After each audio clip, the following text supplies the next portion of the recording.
untuk materi kali ini kita akan belajar tentang benda dan sifatnya. Nah, materi yang akan kita bahas hari ini, yang pertama perbedaan wujud benda dan sifatnya, dan yang kedua adalah sifat-sifat benda berdasarkan wujudnya. Nah, dalam kehidupan sehari-hari, tahukah kalian wujud benda apa saja yang ada di lingkungan kalian? Pernahkah kalian memperhatikan benda yang ada di lingkungan kalian? Nah, setiap benda akan memiliki wujud benda yang berbeda-beda.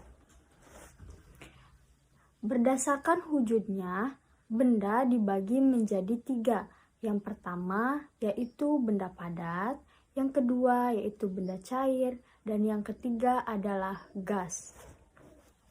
Pertama, benda padat. Contoh benda padat seperti kursi, buku, payung, dan juga kipas angin. Nah, sifatnya yang pertama, bentuk benda padat tetap tidak dipengaruhi wujudnya. Nah, hal ini bisa kita lihat ketika kita memasukkan pensil ke dalam gelas. Bentuk dan ukuran pensil tidak akan berubah menjadi tempatnya yaitu gelas. Nah, yang pertama itu ya. Yang kedua, sifat benda padat yaitu bentuk benda padat dapat diubah, misalnya dengan cara dipotong atau dipukul. Nah, contoh di sini adalah meja. Meja itu kan terbuat dari kayu. Kayu dapat dibentuk dengan cara dipotong atau dipukul agar bisa menjadi sebuah benda. Nah, sifat yang ketiga yaitu bentuk benda padat berubah wujud menjadi cair atau gas. Contohnya adalah es batu. Es merupakan benda padat. Es dapat berubah wujud mencair karena panas. Nah, contohnya lagi adalah kapur barus. Kapur barus merupakan benda padat karena kapur barus bisa berubah wujud menjadi gas ketika didiamkan di tempat yang terbuka. Berdasarkan wujudnya, yang kedua yaitu cair. Contohnya yang pertama yaitu air, yang kedua di sini ada sirup, yang ketiga ada minyak. Nah, berdasarkan sifatnya, bentuk benda cair mengikuti wadahnya. Contohnya di situ minyak di dalam botol, yang kedua ada bak berisi air, dan juga botol sirup. Hal ini dapat kita lihat ketika kita memasukkan benda cair ke dalam tempat yang berbeda. Maka air akan berubah sesuai bentuk wadahnya. Contohnya yang di bawah ya, ada ember berisi air, maka air akan berubah sesuai dengan bentuk wadahnya. Itu sifat dari cair. Nah, yang kedua sifatnya memiliki volume tetap. Nah, ketika zat cair dipindahkan ke tempat yang berbeda, yang berubah hanya bentuknya saja, sedangkan volumenya tetap. Seperti kita memasukkan sirup dalam botol sirup. Nah, maka bentuknya saja yang beda, sedangkan volumenya tetap sama. Nah, sifat yang ketiga dari benda cair adalah mengalir dari tempat tinggi ke tempat yang paling rendah. Contohnya, kita bisa lihat pada air terjun.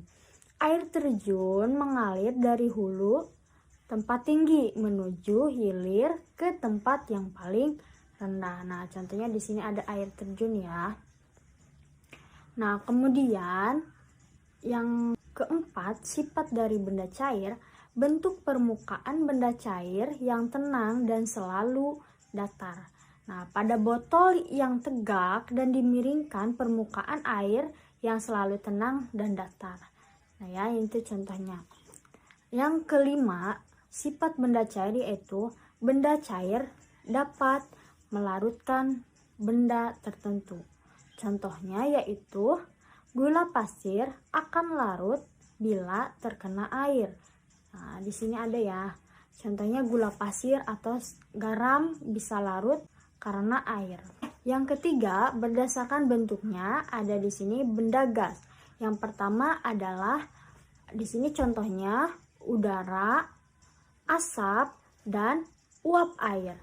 Nah, sifat benda gas akan mengisi ruangan yang ditempatinya. Nah, contohnya itu, contoh dari gambar yaitu seorang anak meniup dengan bentuk yang berbeda, maka udara yang ditiup akan mengisi seluruh ruangan yang ditempati sesuai bentuknya. Nah, contohnya kita meniup balon.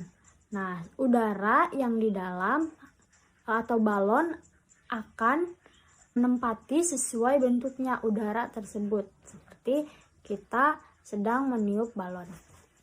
Nah, sifat benda gas yang kedua adalah benda gas menekan ke segala arah.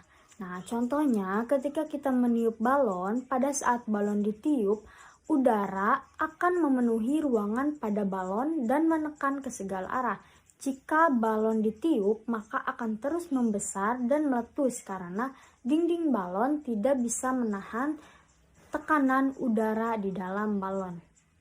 Nah, yang ketiga, sifat dari benda gas yaitu benda gas tidak dapat dilihat tapi dapat dirasakan. Contohnya, ketika kita menghirup udara, maka saat bernapas kita dapat merasakan gas oksigen, tetapi kita tidak bisa melihat wujudnya. Mungkin hanya itu saja pelajaran hari ini. Semoga bermanfaat ya.